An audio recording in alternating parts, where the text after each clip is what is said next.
वो वैसा नहीं हो रहा है। लापरवाही, बड़ी लापरवाही। अब आगे बढ़ते हैं। जानलेवा कफ सिरप से जुड़ी एक बड़ी खबर है। कफ सिरप पीने से प्रदेश में अब तक 2 बच्चों की मौत हो गई है। सीकर में एक और भरतपुर में एक बच्चे की मौत हुई है। कफ सिरप पीने से बांसवाड़ा में 8 बच्चे बीमार हुए। बांसवाड़ा में बीमार एक बच्चे की हालत नाजुक बताई जा रही है। भरतपुर के महाल गांव में कफ सिरप से बच्चे की मौत हुई है। भरतपुर कहिए, सीकर कहिए, जयपुर के बाद बांसवाड़ा से ये मामला सामने आ गया। सिरप को लेकर एक्शन में है चिकित्सा विभाग। दवा के वितरण उपयोग पर भी जो है तत्काल रोक लगा दी गई है और जांच के लिए 3 सदस्यीय कमेटी गठित कर दी गई है। कफ सिरप की वजह से एक बच्चे की मौत और कई बच्चों की हालत जो है, तबीयत जो है बिगड़ गई है।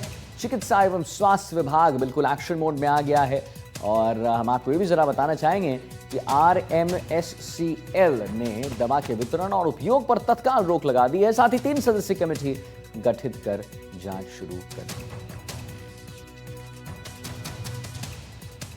जी हाँ, तो आपको बता दें कि कैसे यहां पर जांच कमेटी में RMSCL ने यहां पर की है और उप मुख्यमंत्री रिया कुमारी का एक बड़ा बयान भी आया है जिसके बारे में हम आपको बताएंगे। बहरहाल हम आपको ये बता दें कि भरतपुर, सीकर, जयपुर के बाद बांसवाड़ा से भी एक खबर आई है। उप मुख्यमंत्री रिया कुमारी का एक बड़ा बयान जो है यहां सामने आ गया। नमूनों की जांच हो रही है, दोषियों के खिलाफ सख्त कार्रवाई होगी। क्या कुछ कहा है रिया कुमारी जी ने?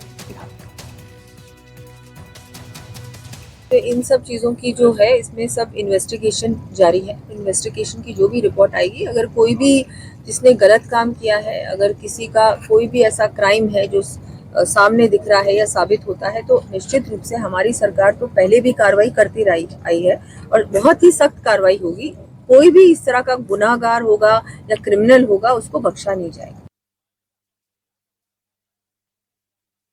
पर वो साफ कह रही हैं कि जो भी इसमें दोषी पाया जाएगा, जो भी क्रिमिनल होगा, उसे बख्शा नहीं जाएगा। दोषी अगर पाए जाएंगे, कौन इसमें, किसने इसमें मिलावट की कि बच्चों की स्थिति बिगड़ गई और बिगड़ भी नहीं गई, नाजुक होने बाद उनकी मौत हो गई। कहीं ना कहीं ये जानलेवा एक जहरी से माना जाए और जो भी इस पर जिस पर भी जो है क्वेश्चन मार्क लगेगा उसे छोड़ा नहीं जाएगा। तो भरतपुर में डॉक्टर जो है बीमार हैं और सिरप उन्होंने पी थी। दूसरा मामला सीकर में बच्चे की मौत हो जाती है, ये भी जरा हम आपको बता दें। तीसरा मामला जयपुर में एक बच्चा बीमार है। तो कई सारे ऐसे खुलासे हो रहे हैं जब ये सिरप जो आप अपने स्क्रीन पर देख रहे हैं सिर्फ NDTV राजस्थान पर, उसके बाद खुलासे हो रहे हैं, बच्चों की मौत हो रही है। हमारे साथ लाइव जुड़ गए हैं कुछ हमारे संवाददाता हैं, ललितेश भी हमारे साथ जुड़े हुए हैं। ललितेश, जरा बताइए कि क्या स्थिति वहां पर बनी हुई है। ललितेश, यहां पर एक्टिव मोड में नजर आ रहा है बिल्कुल प्रशासन और स्वास्थ्य विभाग भी, लेकिन बच्चों की मौत जो हो ही रही है उसमें कभी नहीं आई है और डर भी लगता है ललितेश कि फिर ये तो अभी ना जानकारी प्राप्त हुई है, नहीं पता था कि कितने और बच्चों ने इसे पी लिया और कैसे उन्हें रिएक्ट करेगा, कितना रिएक्टिव होगा उनके लिए, क्या स्थिति और इसके रोकथाम के लिए क्या किया जा रहा है, ललितेश जरा बताइए। बिल्कुल आदित्य, देखिए, जब ये मामला सामने आया है कि कफ सिरप से बच्चों के स्वास्थ्य पर प्रभाव पड़ रहा है और भरतपुर में एक बच्चे की भी मौत हुई है और इसके अलावा 3 बच्चे हैं जिनकी हालत खराब हुई थी। स्वास्थ्य विभाग बिल्कुल हड़कंप में आ गया है, जिला प्रशासन है वो भी अलर्ट मोड पे आ गया है और जो सबसे अच्छी बात यह है कि भरतपुर के जो CMHO हैं डॉक्टर गौरव कपूर ने तुरंत प्रभाव से इस दवाई के वितरण पर रोक लगा दी गई थी और जो सैंपल हैं वो जांच के लिए भेज दिए गए हैं। भरतपुर में बात की जाए, 18 सितंबर को गांव मलाहा है, वहां एक सम्राट नाम का बच्चा था जो उसे खांसी जुकाम की शिकायत थी और उसके साथ में उसके बहन भाई भी थे। यानी 3 बच्चों को लेकर के उनकी माता गांव के जो उप स्वास्थ्य केंद्र वहां पहुंची थी, वहां सिरप दी गई, तीनों बच्चे बेहोश हो गए। 2 बच्चों को उल्टी हो गई, वो तो ठीक है, लेकिन जो सम्राट था 2 साल का, उसकी जयपुर में इलाज के दौरान मौत हो गई। लेकिन उनके परिजनों को भी ये नहीं पता था कि सिरप की वजह से मौत हुई है, क्योंकि जैसे सीकर में मामला आया, भरतपुर के बयाना में मामला आया, तो उनको जब मीडिया पर जब उन्होंने देखा कि सिरप की वजह से इन लोगों की तबीयत खराब हुई है, सीकर में बच्चे की मौत हुई है, फिर उन्होंने बताया कि सबसे पहले भरतपुर में 18 सितंबर को ये सिरप दी गई थी और इससे बच्चे की मौत हुई थी। लेकिन कहीं न कहीं जो जिला प्रशासन के अधिकारी हैं वो मृतक के घर पहुंचना शुरू हो गया है और ये जिनके सैंपल लिए गए हैं और सबसे अच्छी बात यही है कि इस दवा के वितरण पर रोक लगा दी गई है। जी बिल्कुल, आता हूं आपके पास ललितेश। शशि मोहन जी हमारे साथ जुड़े हुए हैं। शशि जी, एक बात, एक सवाल मेरे मन में है कि चलिए बहुत अच्छी बात है और ऐसा होना भी चाहिए, त्वरित कार्रवाई होनी भी चाहिए था, एक्शन लेना भी चाहिए था कि जितने भी अब इस पे ये बैचेस हैं जिसमें बनेंगे, जैसे हमने बताया कि 22 बैच हैं जिनके जिस पर रोकथाम लगा दी गई है, जो अब नहीं जाएंगे मार्केट में।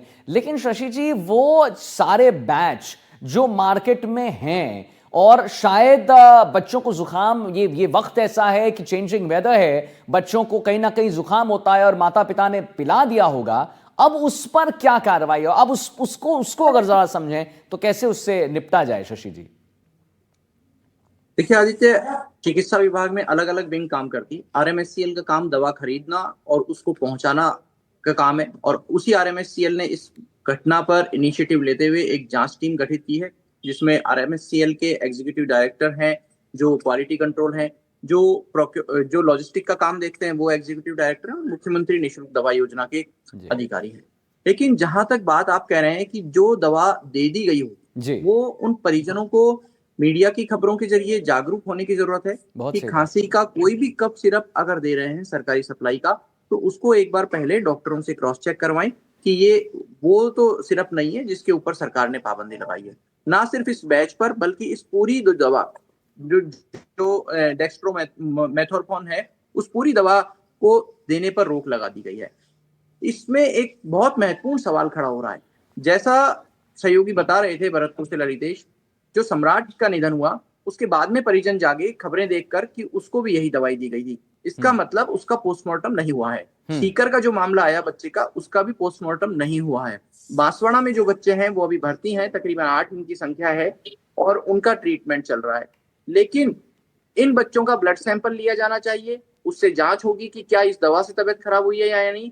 जहां पोस्टमार्टम नहीं हुआ वहां तो ना विसरा रिपोर्ट है ना पोस्टमार्टम रिपोर्ट है। ऐसे में उन बच्चों की मौत का कारण तो आपके सामने आ ही नहीं सकता। बिल्कुल सही बात। साइंस में ऐसी कोई तकनीक नहीं बनी है। शशि जी, एक मैं जरा मेरे आपके लिए मेरे पास 2-3 और सवाल हैं, मुझे लगता है जो देश भी जानना चाहती, राजस्थान के कई तमाम जो हैं पेरेंट्स वो जानना चाहेंगे। लेकिन उससे पहले आपने यहां पर बच्चों की बात की, ललितेश कुशवाहा ने कुछ परिवारजनों से बात की थी, जरा एक हम रिपोर्ट दिखा देते हैं, उसके बाद मैं आता हूं शशि जी आपके पास।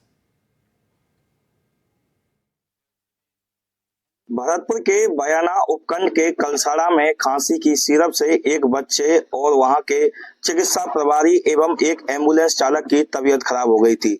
हालांकि उनकी हालत में सुधार है। इसी खांसी की सिरप से सीकर में एक बच्चे की मौत का मामला भी सामने आया है।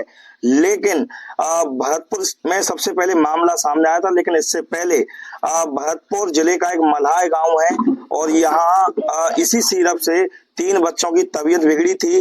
एक बच्चे की हालत ज्यादा गंभीर थी और उसे जयपुर ले जाया गया, जहां उसने दम तोड़ दिया। ये घटनाक्रम 18 सितंबर को इन्हें दवाई खरीदी थी और बच्चे की जो मौत है वो 22 सितंबर को हो गई थी। परिजन है, उनका यही आरोप है कि जो खांसी की सिरप है वही सिरप है जो बयाना में चिकित्सा कर्मी, बच्चा और एम्बुलेंस चालक की तबीयत बिगड़ी थी और सीकर में जिस बच्चे की मौत हुई है वही सिरप इनको दी गई थी। आइए उनसे बात कर लेते हैं क्या घटनाक्रम रहा था। क्या नाम है आपका? जी प्रकाश। आपका बच्चा था? हाँ जी। क्या हुआ था? कौन दिखाने गया था? जो काम खांसी घर वाली। कब की बात है ये? अभी की बात है, 5-7 दिन पहले। कौन लेके? आपकी पत्नी लेके गई? हाँ जी। क्या नाम है आपका? ज्योति। आप लेके गई थी, क्या समस्या थी? खांसी जुकाम। तो वहाँ ले गए आप? हाँ। कहाँ लेके गए थे आप? डिस्पेंसरी पे गए। तो वहाँ क्या क्या दिया था? खांसी की सिरप दी थी और गोलियां दी थी। गोलियां नहीं दी थी, फिर मैंने बच्चों को तो सिरप पिला दी। फिर क्या हुआ? फिर ये गैरोस हो गए, फिर होश में ही नहीं आए थे। उसके बाद फिर हम यहाँ पे जनाना अस्पताल में भर्ती किए थे बच्चे। कितने बच्चे थे आपके? मेरे 2, मेरी बड़ी बहन का एक लड़का। तीनों बेहोश हो गए थे? तीनों बेहोश हो गए। किसी को उल्टी भी आई थी? 2 को आ गई थी, बड़े बड़े को। अच्छा, जो खत्म हुआ उसको नहीं आई थी? नहीं। उसको जनाना से कहाँ ले गए थे? जयपुर।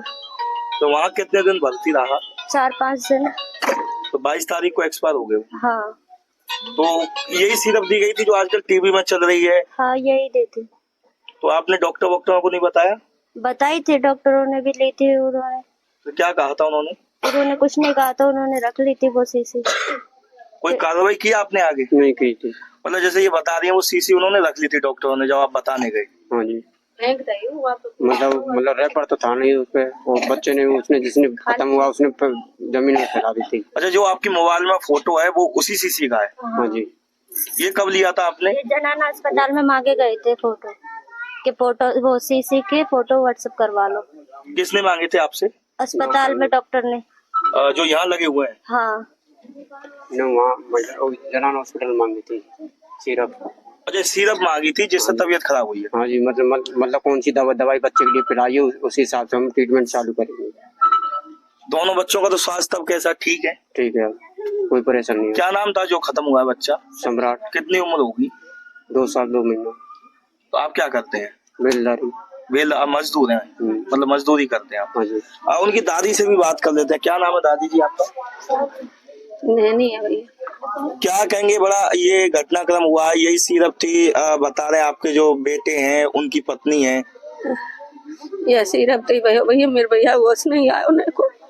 ये 2 मोबाइल यही तो बेटी लेके नहीं ला ली और बा मेरी बड़ी बहन लेके बेटी में बकरी न पति आई तो मैंने आग नहीं दे के भैया बात है मैंने कर लाल बा लिया सम्राट है जगह नहीं है तो भैया बा कछु सोदी नहीं वो निर्लिप्त है वो गैर होश है वो। इनने तो दोनों ने मेरे ने पलटी करी ना बाने न करी पन्ने को होश ना करो जयपुर तलक ना करो आने को ना करी बिल्कुल, देखिए दादी थी, इनका कहना है कि जो सम्राट 2-2.5 साल उसकी उम्र थी उसे यही सिरप पिलाई गई थी। उसके बाद में उसे होश नहीं आया, भरतपुर के जनाना ले गए जहां से जयपुर रेफर किया गया और 22 सितंबर को सुबह 8:30 बजे के आसपास उसने दम तोड़ दिया। गांव के और भी बच्चे थे जिन्हें वो सिरप पिलाई गई, उनकी भी तबीयत बिगड़ी थी, भरतपुर के अस्पतालों में ले जाया गया जहाँ उन्हें सुधार मिला था। देखिए आपका क्या नाम है? मेरा नाम भैया सपीता है। आप भी गए थे बच्चों को देखा? हाँ, मैं भी गई भैया। कितनी सिरप दी थी आपको उन्होंने? मुँह को भैया 3 नहीं, मैंने एक बच्चे को दी। अभी आपके हाथ में सिरप थी ना वो? हाँ। कहाँ है वो सिरप? कहाँ है? तुमको तो दी वही सिरप है जो हमको दिए वही सिरप थी? हाँ वही सिरप ही 3 लाई में ऐसी। तो आपका कितने बच्चे थे जिनकी तबीयत खराब हुई थी? मेरे तो भैया मैंने एक ही बच्चे को दी नहीं तो एक ही बच्चे की तबीयत खराब हुई मेरी की आई की। ये गोद में बैठा है? गोद में बैठा है। बिल्कुल, देखिए गांव के कई बच्चे थे जिनकी तबीयत खराब हुई थी लेकिन वो उनके परिजन थे उन्हें अस्पताल ले गए, वहां कहीं न कहीं उनके स्वास्थ्य में सुधार देखा गया। देखिए आप, यही सिरप है, इनको 2-2, 3-3 सिरप दी गई थी। डिस्पेंसरी है यहाँ मलाई गांव में और उसके बाद में जो सम्राट है जिसकी उम्र 2-2.5 साल थी उसने दम तोड़ दिया। परिजनों का रो रो करके बुरा हाल है। हालांकि परिजनों ने चिकित्सकों से भी शिकायत की थी, जो सीसी थी उसके फोटो भी मांगे गए थे और उनके माता पिता की जो मोबाइल है उसमें फोटो अभी भी मौजूद है। भरतपुर से एनडीटीवी के लिए ललितेश कुशवाहा। बिल्कुल शशि जी, तो हमने अपने दर्शकों को ललितेश की एक रिपोर्ट जो है दिखाई और रो रो कर बुरा हाल है। शशि जी, मैं जरा आपसे एक क्वेश्चन पूछना चाह रहा था। मेरा प्रश्न ये है शशि जी कि अगर आप देखिए अभी थोड़ी देर पहले हमने एक खबर भी दिखाई थी अपने दर्शकों को कि एक डॉक्टर ने जैसे इस सिरप को पिया उसके बाद थोड़ी देर के लिए वो भी सेंसलेस हो गए। यानी कि हर तबके के लोगों को ये जो है इफेक्ट कर रहा है, लेकिन सबसे ज्यादा शशि जी कर रहा है ये बच्चों को, क्योंकि मौतें उनकी होनी। क्यों? देखिए, सब चीजें वैसे तो जांच कमेटी देखेगी पूरे मामले को, रिपोर्ट भी सरकार को देगी, लेकिन वो एक उनका अलग पहलू होगा। जहां तक इस डॉक्टर्स के बेहोश होने का मामला है उसको हमको 360 डिग्री तरीके से देखना होगा। सहयोगी ललितेश इस पर ज्यादा रोशनी डाल पाएंगे। दरअसल जो कफ सिरप होता है उसमें अल्कोहल की मात्रा होती है, वो कितनी दी जानी चाहिए वो डॉक्टर प्रेस्क्राइब करता है। ये 450 mg 13 पर 5 ml में 13.5 mg इसमें कंपोनेंट होता है। अब डॉक्टर के पास जब गए, जो हमारी जानकारी में आया है, तो डॉक्टर ने परिजनों को दवा पर भरोसा दिखाना चाहा और इस कोशिश में पहले अपने एम्बुलेंस के चालक को पिलाई दवा और खुद भी पूरी शीशी दवा की गटक ली। अब कौन कितनी क्वांटिटी में दवा ले रहा है उसके ऊपर निर्भर करता है, और अगर अल्कोहल एक साथ बॉडी में जाता है तो थोड़ी ड्राउजीनेस, थोड़ी बेहोशी, हल्की सी उस कंडीशन में आ सकती है। दूसरा सवाल इस घटनाक्रम पर एक अनायास निकल रहा है कि जब दोनों लोगों की तबीयत खराब हुई। जी बिल्कुल, आप सही कह रहे हैं। बिल्कुल, ये जांच का भी विषय है और उस पर हम लगातार नजर बनाए रखेंगे। आपने सुना शशि मोहन जी को, हमारे संवाददाता जयपुर से, और ललितेश कुशवाहा की आपने रिपोर्ट भी देखी जो भरतपुर से हमारे संवाददाता। आप जाइए, आगे बढ़ते हैं। डूंगरपुर से एक बड़ी खबर